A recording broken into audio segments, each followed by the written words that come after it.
And we're back at 8:44 with some cold, hard facts about the education system in America. Like 69% of high schoolers say they're bored in school, according to a Yale study. My kids weren't involved in that study, by the way.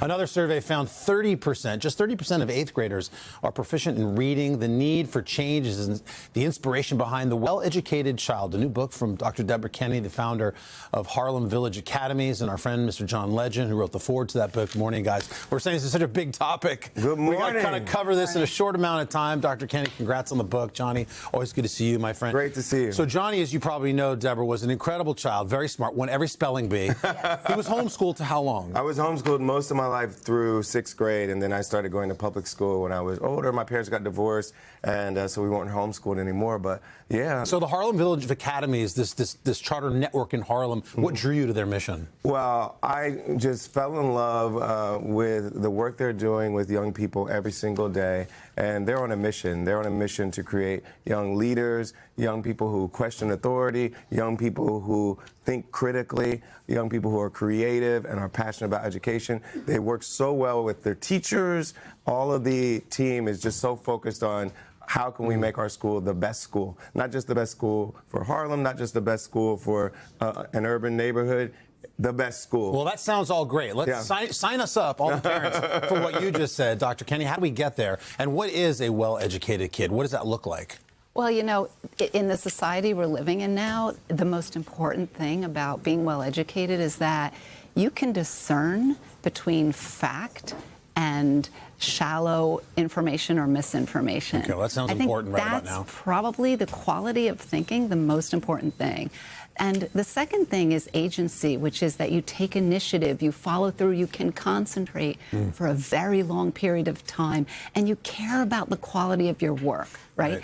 The third thing, and I talk about it in The Well-Educated Child, is a sense of ethical purpose. You know, what bothers me is that I hear people talking about talking to kids and saying, you should develop your brand. And I think, what an awful message to give a child, that they're a brand to be promoted. No, these are souls to be cultivated and nurtured. And kids need to know there is such a thing as having a purpose in life and fulfilling that purpose at a higher level. You know, use your life for the greater good. There's a couple of things I want to just highlight. One of the things that the way we sort of currently do it is that teachers themselves do all the evaluating, they do all the reading, all the summarization, all the memorizing, and all kids do is sort of take notes. What does an alternate version of that way of learning look like? Well, it's interesting you say that, because the structure that we have in our schools is the very first thing you walk in as a student and you start reading, writing, and therefore you are thinking, not sit down, be quiet, and have a presentation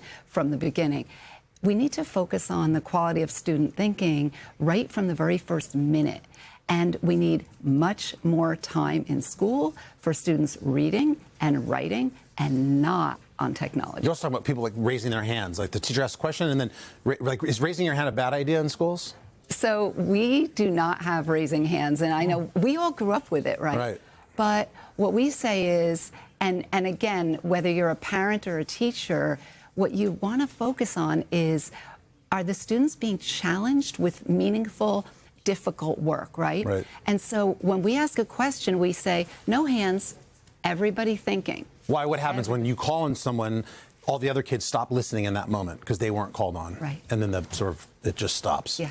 This book is awesome. I mean, it's like really a blueprint for the educational system nationally. What did you take away as a parent? Well, I loved reading it as a parent. I told her the first time I read it, I said, this isn't just for people who are running schools, this is for parents, because it's not only letting us know what we want out of our kids' school, but also just what we want out of our kids' lives, like what our goals should be for our kids, what kind of thinking we want them to be able to do, and how they can become leaders with purpose, and all the things she talked about. I feel like we've lost a little bit of that. Like my kids, Jackson's looking at colleges right now, and it seems like all these students are just into the sort of data of everything and grades and test scores. How do we get our kids to just want to learn and want to be better? Well, it's interesting because Harlem Village Academies, one of their claims to fame is that they do so well at preparing their kids to make sure that they can do well on these state tests. But they don't focus on the test. The focus is well beyond the test. It's focused on making them great readers, great thinkers, great leaders,